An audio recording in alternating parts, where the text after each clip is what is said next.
Sometimes life unfolds in totally unexpected ways. In my case, it happened one Friday evening. I had been working at a small design firm in my hometown for 5 years.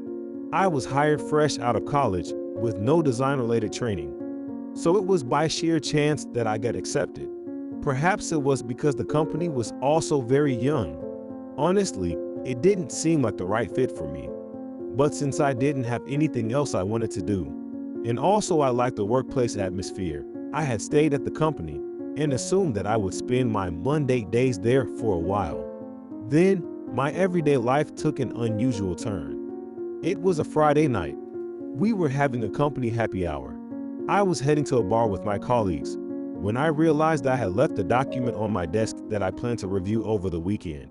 So I headed back to the office alone. At the office, I noticed that the lights were still on.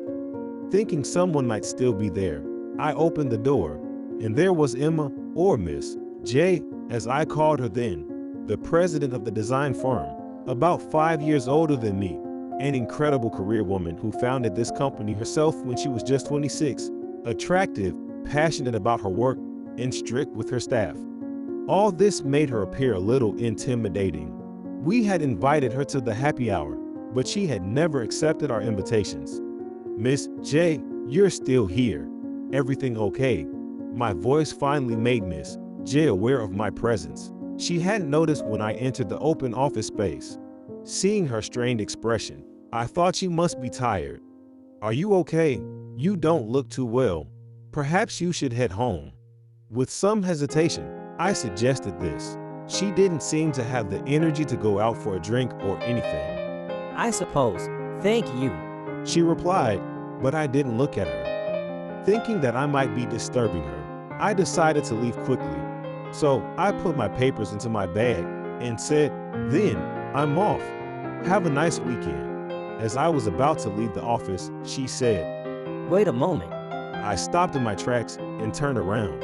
"Yes," I answered, inwardly apprehensive about the work to come. But then the CEO said something far more astonishing than I'd anticipated. Would you mind pretending to be my boyfriend? "Excuse me." The words reached my ears, but it took my brain a while to process them. The office was empty, save for the two of us. If she'd said she wanted me to be her boyfriend, I could have understood. That's a normal enough proposition. But pretend to be her boyfriend? What did that even mean? As my brain struggled to make sense of it all, she began to explain. I can't tell you why right now, but I need you to pretend to be my boyfriend for just 3 days. It's just pretend. I promise it won't cause you any trouble, Lucas. Please. The sight of Miss J lowering her head in a plea was a first for me. She was not the type to joke around, and I knew this better than anyone after working with her for 5 years.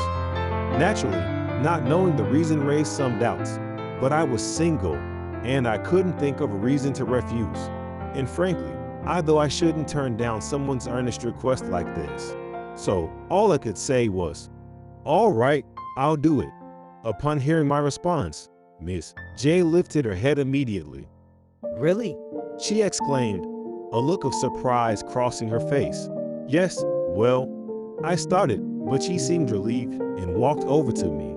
I hate to ask this of you, but please keep this a secret. I'll think of some way to show my gratitude, she said. Then she handed me a note with instructions on what to do next. As I took the note, still not fully grasping the idea of pretending to be my boss's boyfriend, I left the office. I couldn't enjoy the happy hour that night. I spent the whole time mulling over this new development with no idea of what the next day would bring. The next day, when I arrived at the address she had given me, I found myself in front of a stately residence. I felt nervous as I saw Miss J emerge from the house. Normally dressed in a business suit, today she wore a casual blouse and tapered pants, a somewhat relaxed outfit that made me feel like I was meeting a completely different person, and I couldn't help but become tense. Lucas, thank you so much. She said again. "It's nothing," I replied, and was led by her into the sprawling estate. As we walked, she told me, For these few hours, call me Emma, not Miss J. I was surprised. Of course, I knew her name, but I had never called her Emma before. Suddenly asked to do so, I didn't think I could call her by her first name right away, but having agreed to pretend to be her boyfriend, I had no choice but to comply. Understood, I answered. Also, my birthday is August 13th. I'm 32 years old. We started dating last month, and we met at. She rattled off the information I should know if we were actually dating. I was worried I might forget, but I reminded myself that this was a job. As I listened, I began to guess what this mansion was. And when I stood before the grand gate and saw the nameplate, I was certain this was her family home. I had dated women, even seriously with one or two, but I had never met their family at their home, let alone at such a mansion. This was a new experience, and I had no idea how to approach it. My nervousness reached its peak even though I wasn't her real boyfriend, and I began to perspire. Still, she paid no attention and took my arm, leading me into the house. And there, in a large room deep inside, I came face to face with her parents. I barely remember what happened after that. Her father was the very picture of sternness, while her mother was gentle and calm, nodding to her as she spoke and occasionally adding a well-placed comment. All I could do was wait for this ordeal to end. I was answering their questions over dinner, keeping my brain in high gear to avoid any mistakes, and after about 3 hours, we were finally released and exited the mansion. Her parents seemed to be impatiently waiting for her to get married, and in the end, they were delighted that she had found somebody at all. While that was good, one question remained unanswered. If the reason she asked me to pretend to be her boyfriend was this introduction, which we got through successfully that day, what was her plan going forward? Lucas, I really appreciate your help today. She said. That's when I decided to ask what was on my mind. It's no problem at all, but what are you going to do if your parents find out it's actually a lie? Don't you think they'll be devastated? I regretted my words halfway through, worried I might have crossed a line. However, instead of being angry, she said, I'm sorry. The real favor I need isn't for today. There's another place I want you to come with me tomorrow. It seemed that today was just a rehearsal. I was nervous enough without knowing what the real plan was. I couldn't sleep that night. My mind kept wandering back to our conversation. The next day, I was taken to a hospital. Why a hospital now? I couldn't piece it together in my mind. Then we went to a room where we found a petite old lady lay. Seeing Miss J, she lit up and said, Emma, sweetheart. It was then that I realized the old woman was Miss J's grandmother. Miss J then said, Grandma, how are you? I want you to meet my boyfriend, Lucas. She said, her voice softer and gentler than I'd ever heard it in the office or around her parents. I was taken aback by the warmth in her tone. Lost in thought, I was brought back to reality when she beckoned me over to the bedside. I said, Hello, I'm Lucas.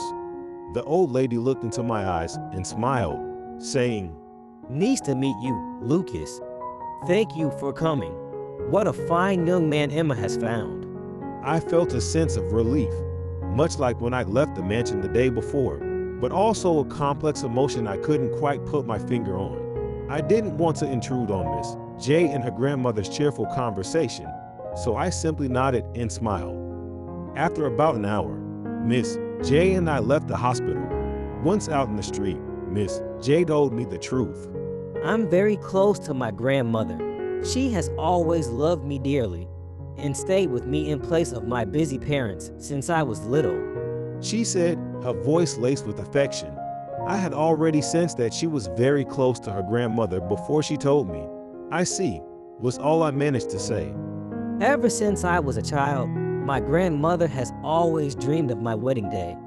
As a child, I thought that when I grew up, I'd get married and easily make her dream come true. But when I became an adult, I realized that I am so committed to starting and growing my business that I have no time for romance.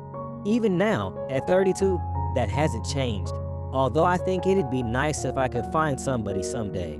It might have been rude to think so, but just as she said, there was absolutely no hint of romance in her life, as far as I could tell from the way she worked. But Grandma doesn't have much time left. She said, I remembered the old lady in her hospital room as she chatted and laughed energetically just a moment ago. I hadn't noticed that she was seriously ill, but perhaps she was hiding it very well. She has been sick for some time, but on Friday night she was taken away in an ambulance, and they say she doesn't have long. Miss J's voice trembled, and her sadness resonated directly. That's why, while Grandma is still feeling well, while I can still talk to her, I wanted to show her that I have someone in my life. I knew it was a big ask, but Lucas, I'm sorry I got you involved like this, and thank you so much for playing along without questioning. Her sincerity was palpable as she said these words. I felt like I finally understood her mysterious behavior over the past few days. However, understanding the reason and accepting it were two different things. I decided to explain to her the discomfort I had felt in the hospital room. I apologize if I overstep or hurt your feelings. I prefaced my next words with a disclaimer. But are you truly okay with this? I asked. She looked surprised. I had accustomed to being with her over the last few days, but she was still my employer, and that fact brought along its own tension. But I decided to tell her exactly how I felt because I didn't want her to regret later. Don't you think your grandmother would rather meet someone you genuinely love? I asked. Sure, if you introduce your fake boyfriend to your grandmother, she might feel happy at the moment. But after the play acting is over, and you meet the love of your life later, won't you regret lying to your grandmother? If you don't have anybody in your life right now, wouldn't it better to tell her the truth? Wouldn't she appreciate your being honest with her and with yourself? I had never spoken to her so strongly ever since I was hired at her company. I was nervous about how she would react, but then I saw tears welling up in her eyes. I never meant to make her cry, and her reaction unsettled me. You might be right. She said, wiping her tears. I've been so confused that I forgot something important. I don't want to lie to Grandma. Seeing her cry for the first time, and that faint smile on her face, my heart fluttered a bit. But I didn't forget I was her employee, 5 years her junior, and pretended not to notice. I was standing here because I happened to be playing the role of her boyfriend. When she said she wanted to return to the hospital immediately, I went with her. When we got back to the room, Miss J's grandmother looked at us and asked, Oh, did you forget something? Miss J responded, Yes, I'm sorry, Grandma. Actually, we came to tell you the truth. Without showing any surprise, the old lady smiled and asked, What happened? Actually, Lucas is not my boyfriend. He works at my company. I asked him to pretend to be my boyfriend because I wanted you to stop worrying me. She confessed bravely. As I watched this unfold, I had a hunch that her grandmother had known all along, but she probably chose not to say anything because she knew her granddaughter well. Well, thank you for telling me. The grandmother said, her demeanor as calm as always. Just when I thought the matter was settled, Miss J said, But I couldn't predict what would follow that But after spending a few days with him, I think I have developed feelings for him. Miss J continued. Lucas kindly accepted my sudden request, and just now, he spoke up, asking me if I really wouldn't regret, which I think he said out of the goodness of his heart. I'm not exactly sure of my feelings, but for the first time, I thought I'd like to be with someone like Lucas. My mind went blank, even more than when she'd asked me to pretend to be her boyfriend at the office. What did that mean? What? While I was left behind, not catching up, the grandmother was smiling broadly. Well, isn't that wonderful? The grandmother said, clearly excited. You don't need to wait for him just because you're a woman, Emma. If you feel that way, you shouldn't hesitate to make the first move. The old lady was thoroughly excited, and Emma was smiling shyly. On the other hand, I was left standing there dumbfounded. I couldn't quite grasp what was happening right away, but at least Emma and her grandmother were laughing.